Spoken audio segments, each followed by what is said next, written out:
आपकी इस हिम्मत को दाद देनी चाहिए। ऐसे वक्त में जज साहब आपने जो सवाल उठाया है और जो सवाल पूछा है वो वाकई काबिले तारीफ है। आजकल बड़े बड़े लोगों के पसीने निकल जाते हैं, पसीने छूट जाते हैं, लेकिन आपने जो हिम्मत दिखाई है, आपकी हिम्मत को सलाम है, सल्यूट है। दोस्तों, सरकार के खिलाफ फैसला देने वाले जजों पर ट्रांसफर क्यों हो रहा है, चाहे वो यूपी का संभल मामले में केसों की सुनवाई के बीच का मामला हो या फिर केंद्र के अनुरोध पर सुप्रीम कोर्ट कॉलेजियम द्वारा प्रस्तावित ट्रांसफर में संशोधन करने का मामला हो। क्या ये किसी भी सूरत में न्यायपालिका के लिए अच्छा है? सुप्रीम कोर्ट कॉलेजियम के ऐसे संशोधन के विरोध में सुप्रीम कोर्ट के जज ही रहे हैं और जस्टिस उज्जवल भुइयां ने केंद्र सरकार के अनुरोध पर जस्टिस अतुल श्रीधरन के ट्रांसफर के कॉलेजियम के फैसले की कड़ी आलोचना की है।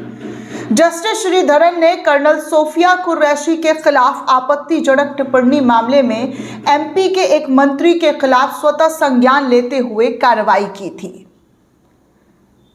जस्टिस उज्जवल भुइयां ने कहा है कि केंद्र सरकार की मांग पर किसी हाई कोर्ट जज की ट्रांसफर प्रस्ताव में बदलाव करना कॉलेजियम सिस्टम की निष्ठा को खतरे में डालता है। ये सुप्रीम कोर्ट के जस्टिस के जरिए कही गई बातें हैं, कहे गए शब्द हैं। जस्टिस भुइयां ने जोर देते हुए कहा है कि जजों के ट्रांसफर और पोस्टिंग में कार्यपालिका का कोई हक नहीं है। ये पूरी तरीके से न्यायपालिका का अपना क्षेत्र है। उन्होंने ये बयान पुणे के ILS लॉ कॉलेज में प्रिंसिपल GV पंडित मेमोरियल लेक्चरर के दौरान दिया है। जस्टिस भुइयां ने कहा है कि कॉलेजियम सिस्टम को बनाया ही इसलिए गया था ताकि जजों की नियुक्ति और ट्रांसफर में सरकार का दखल ना हो। अगर कॉलेजियम सरकार के दबाव में आ जाता है तो इस सिस्टम का मूल मकसद खत्म हो जाता है। जस्टिस भुइयां ने पिछले साल अक्टूबर के एक मामले का भी अपने बयानों में जिक्र किया। उन्होंने कहा कि जहां सुप्रीम कोर्ट कॉलेजियम ने मध्य प्रदेश हाई कोर्ट के जज जस्टिस अतुल श्रीधरन को छत्तीसगढ़ हाई कोर्ट ट्रांसफर करने का प्रस्ताव किया था, लेकिन केंद्र सरकार की पुनर्विचार की मांग पर इसे बदलकर इलाहाबाद हाई कोर्ट कर दिया गया।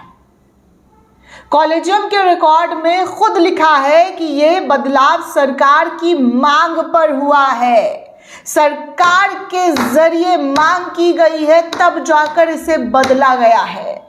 जस्टिस भुइयां ने कहा कि कॉलेजियम के रिकॉर्ड में यह लिखना कि ट्रांसफर केंद्र सरकार की मांग पर हुआ है संवैधानिक रूप से स्वतंत्र प्रक्रिया में कार्यपालिका के दखल को साफ दर्शाता है। लाइव लॉ की रिपोर्ट के अनुसार अगर मैं बात करूं दोस्तों, तो उन्होंने पूछा क्या किसी जज को सिर्फ इसलिए ट्रांसफर किया जाए क्योंकि उन्होंने सरकार के खिलाफ कुछ असुविधाजनक फैसले दे दिए हैं?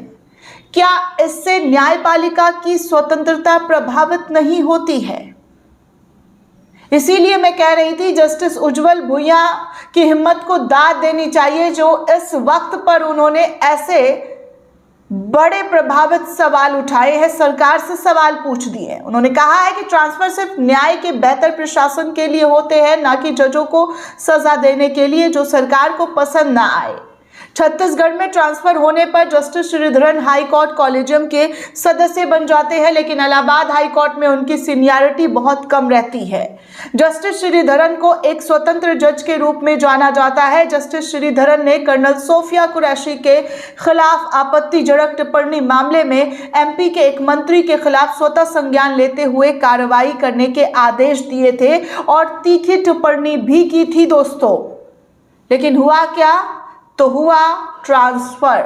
जस्टिस भुइयां ने साफ कहा है केंद्र सरकार का हाईकोर्ट जजों के ट्रांसफर में कुछ भी दखल नहीं होना चाहिए। वो नहीं कह सकते हैं कि फला जज को ट्रांसफर नहीं करना चाहिए या करना चाहिए। केंद्र सरकार ऐसी बातें बिल्कुल भी नहीं कर सकती है। ये न्यायपालिका का विशेष क्षेत्र है। उन्होंने चेतावनी दी है कि ऐसी कार्रवाई संविधान की बुनियादी विशेषता न्यायपालिका की स्वतंत्रता को कमजोर करती है।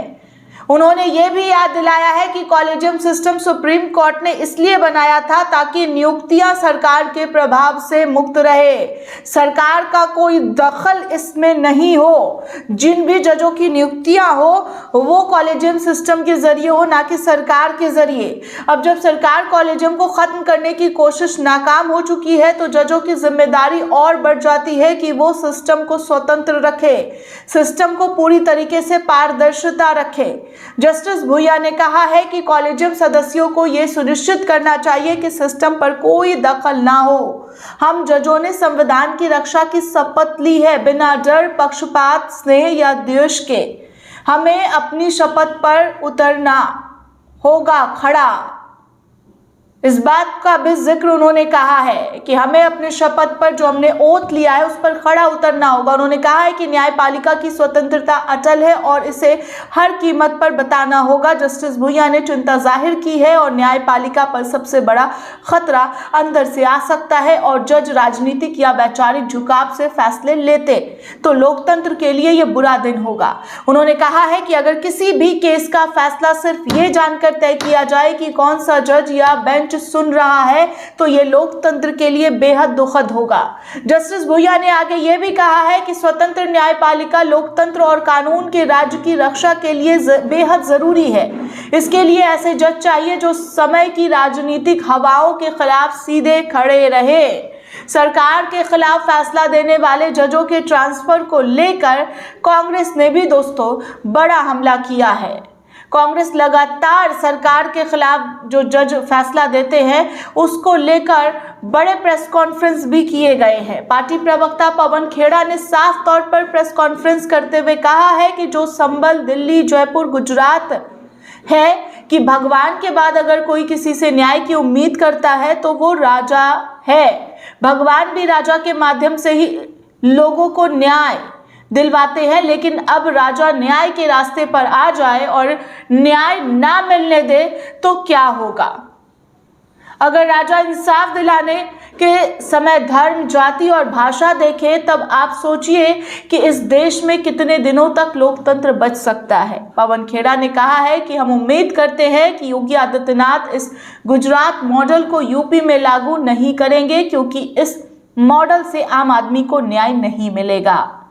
पवन खेड़ा ने आगे अपने प्रेस कॉन्फ्रेंस में यह भी कहा कि मैंने आपको गुजरात का उदाहरण दिखाया है जहां जीडी बंजारा, माया कोडनानी या बाबू बजरंगी जैसे तमाम लोगों को जज बदल कर राहत दी गई।